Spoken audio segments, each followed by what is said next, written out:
Hello everyone and welcome to my YouTube channel. Today we are going to discuss about how to turn off the liquid glass option on your iPhone iOS 26. So as you know, iPhone has introduced their latest iOS 26 to iPhone devices. So if you check the feature, then there is a feature of liquid glass.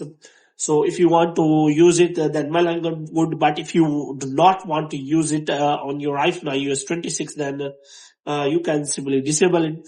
But there is no option available still that you can simply disable it. But there are settings that can allow you to turn off the liquid glass option. So if you want to do that, then you have to simply watch this video completely. So for this, you have to simply go to settings. So in settings, you have to simply go to accessibility. So in accessibility, you have to make sure that you have turned on the reduced motion. So if you turn this off, then your liquid glass feature will also be not visible. So you have to make sure about that.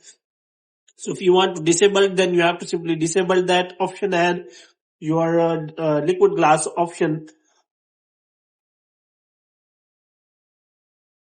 your liquid glass option will also be disabled. So you have to check for that. So hope you have liked this video. When you get more videos like this, you can subscribe our channel.